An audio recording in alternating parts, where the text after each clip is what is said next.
Bandai Namco has launched its Tales Remaster project with resounding success. This isn't just some lazy port from Bandai Namco. No, in fact, I was stunned when I booted up the game for the first time with a long list of customizable gameplay options staring down at me. Tales of Graces F has been graced by an impressive collection of new convenient features, to say the least. Most surprising to me is the grade shop being accessible right from the start of a new game.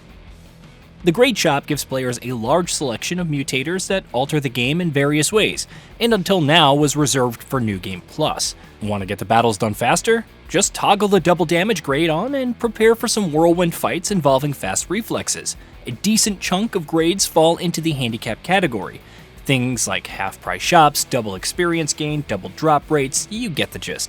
Hardcore players may shake scowl at the fact that every grade is freely available right from the start, but there's nothing stopping anyone from ignoring it should they yearn for a purist run. Not to mention various grade options can make the game significantly tougher, like trading all experience for money, for example.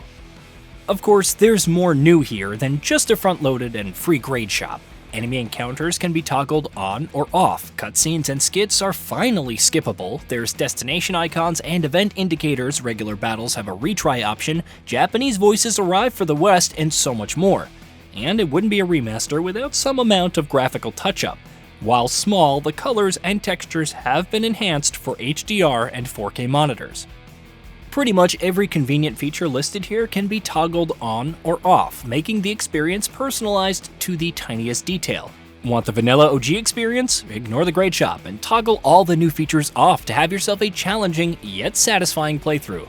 The secret difficulty setting is still locked behind a completed save file, so that reward has been preserved from the original at least. But why invest yourself in a 15-year-old Tales game in the first place? Well, even a JRPG fan like myself questioned whether Graces held up over the years. I never got around to Graces and didn't know what to expect.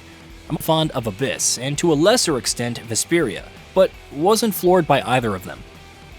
That's just some context of where I'm coming from, someone who likes the series but doesn't quite love it. Until now. Tales of Graces F has unraveled my JRPG world, and I'm simply at a loss for how to express my current love affair with it. My expectations were sea level, and I just got blasted sky high with what I've been experiencing. Anyway, onward to the rest of the review. After hearing such praise, you're probably expecting the game's opening to rival The Empire Strikes Back or something. Well, sorry to disappoint, but the first hour of Tales of Graces is a slow burn. Not the harmful kind, though. The prologue chronicles the cast of characters in their childhood. Children will be children, and this game does a fine job of portraying how kids would behave in this game's society. While I thoroughly respect the game's childhood chapter, there's no denying the first hour lingers a tad too long on some scenes. Not to mention, the child voice is great compared to the adult counterparts. That said, the pacing picks up considerably and glides at a consistent pace after the initial establishment. I implore players to give the narrative a chance. The first hour may seem trope-filled and somewhat dull, but the setup and follow-through is nothing short of extraordinary. I just can't get over how well the cast is characterized and developed through the roller coaster of a plot, but more on that later. One way the game characterizes the cast is through fully voiced skit events. Skits are a series staple, featuring animated character banter ranging from heavy confessions to discussions on the local cuisine of the area. They do a great job characterizing the party members and showing different relationship dynamics. Thankfully, there's a consistent number of skit events scattered throughout every town and field area. You never go 30 minutes without seeing a new one. Graces features some strong voice talent too, with Laura Bailey and Cassandra Lee Morris playing a couple of your party members. My only gripe with skits are the random auto-advance without warning, causing me to skip dialogue occasionally. To the game's credit, there's a way to view all 400 and something skits, but it involves an obscure cat feeding quest. That's another thing I adore about the game. There's just so much to do at any given point, and it's also rewarding and fun. Like other Tales games, you can control any party member while exploring on the field and in battle.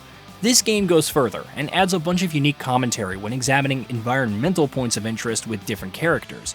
When I'm not exploring each character's reaction to Asbel's messy desk or the regional anomaly, I'm trying to solve each town's unique treasure puzzle. These locked chests usually require some knowledge about the area's lore to open them. Some are particularly clever, like having you look up an NPC's favorite monster and inputting its bestiary number in the chest lock. There's even a trading card game that you can challenge characters with. You'll pick up cards of popular characters from the Tales series throughout your travels, and play a game of Guess the Quote with NPCs throughout your journey. It's a neat little side game for a hardcore series fan, but totally skippable for the rest of us. Speaking of NPCs, they typically give useful tips and tutorials early on, though they mainly support general and regional lore and humorous anecdotes. Within each region and town you visit, there's a plethora of inn requests, local discoveries, skits, and time-sensitive events. The game is jam-packed with engaging content every single step of the way. The real meat and potatoes of the game, though, lies in its amazingly deep combat. This is by far my favorite battle system in the series. Combat seems almost too simple at the start, but it has a depth that I'm still exploring 50 hours later. Most of that depth comes from the breathtaking title system. Titles bestow passive buffs, new skills, or arts as this game terms it, and other unique effects to each character. You unlock titles with every single action you take in the game. Think of the Elder Scrolls and its all-encompassing use it to level it system, and you have the right idea. Like to use Demon Fang a lot? Well, you'll no doubt get rewarded with a title related to that art. In fact, each party member has, and I'm not exaggerating here, hundreds upon hundreds of individualized titles. Some are specifically tied to a character's story progression, while others get unlocked by filling out the bestiary a certain amount or amassing a lot of money. Since this remaster includes the DLC content, we even get a bunch of costume-specific titles for each character. That's in addition to the various costume titles you unlock throughout story progression. I wish more RPGs locked cosmetics within a skill or perk tree as this game does with its titles. It just feels so rewarding and satisfying to unlock, especially because you're earning it through the core gameplay. I mostly prioritize learning new arts when assigning titles, but I quickly learned that leveling up existing art attacks and stacking up passive buffs to things like critical chance can be much more helpful. This is because combat is legitimately challenging in Tales of Graces. Movement is restricted to a linear axis until you dodge. Then you have to move to the left or right of your target, momentarily shifting your position.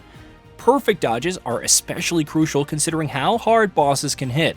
I also like how emphasized weaknesses are in this game. If you're using a strike instead of a slice attack on a slime-like monster, you're going to be doing peanut damage. Likewise, each particular art or attack is best suited for a unique enemy type. Battles begin by briefly flashing what monster category each enemy is, and you can assess opponents with the press of a button, making the whole process weakness system frictionless. Party member strategies function the same as other Tales games. When you're not controlling a party member, they behave based on orders that you give them in the menus. I find the party AI to be adequate, and fine-tuning them based on a situation typically inches me closer to a victory. That said, the game supports 4-player local co-op for some particularly fun battles. There's no online co-op support, unfortunately, but considering the last couple Tales games didn't have co-op at all, I'm really not too surprised. There's even more gameplay depth and customization with the game's version of crafting, which is called dualizing. I've heard complaints that dualizing is unnecessarily complex, but it's just yet another system to customize your experience with. Like the name suggests, dualizing allows you to basically combine any consumable food, equipment, accessory, crafting material, and more with one another. Dualizing equipment with a shard produces leveled up versions of that equipment. Each shard bestows different buffs, so the combinations can get wild. Likewise, it's possible to combine tempered equipment to produce powerful accessories. This doesn't even scratch the surface of dualizing possibilities within Tales of Graces F. As you can imagine by now, the sheer amount of content stemming from the various systems guarantees hundreds of hours of playtime. I haven't even mentioned the wonderful Aelith Mixer, and its chance to produce items while on the field. Equipping the Aelith Mixer with spellbooks confers yet more gameplay effects, like converting duplicate enemy drops into Aelith energy. I said I'd return to the story, and that's what I'll briefly attempt to do now. The blossoming relationship between Asbel and his friends is believably wholesome, making the twist of the knife hurt that much more when they grow apart and antagonize each other after the game's time skip. The camaraderie between the characters in the intro feels organic, forming a solid springboard for the rest of the story. I admit that I groaned a bit when Sophie was revealed to be an amnesiac who never ages, but the narrative follows through untraditional tropes with solid character development and engaging political machinations despite that. It's the execution that really matters, and in this, Tales of Graces truly excels despite all the well-trod tropes it happily uses. Players who don't like the game's narrative might still appreciate the understated presentation thereof. Scenes have time to breathe, with mood-appropriate silences during key moments and scene music carrying over into urgent battles. There's a deal of care put into the scene direction, as exemplified by the custom animation rigging for every little character interaction, and there is a lot. The lip syncing isn't great, and character faces look wooden at times, but considering the game ran off of Wii hardware when it first released, it's still impressive. Tales of Graces is surprisingly well written, capably integrating its characters, themes, and plot together to form a holistic RPG experience that I won't soon forget. The pacing of all the game's interlocking systems in tandem with well-written plot is snappy throughout too. You rarely feel like things are moving at a stagnant pace. You never feel like you're not improving your character in some way of progressing the plot further. It's a constant stream of improvements and rewards with every step. Tales of Graces F Remastered is just fantastic all around. It focuses on a character-rich story and a fun core combat loop without the need to do anything groundbreaking. A story like this has been seen before, and the character archetypes are as old as time, but it's what the game does with it all that makes it so amazing. Tales of Graces F is a genuine JRPG classic that exudes quality from every corner, and its remastered treatment makes it even easier to love. Hey, did you know that we at Gaming Bolt upload new videos every day? Stick around, drop a like, subscribe, and hit that bell, and let us know what kind of content you'd like to see in the future with a comment below.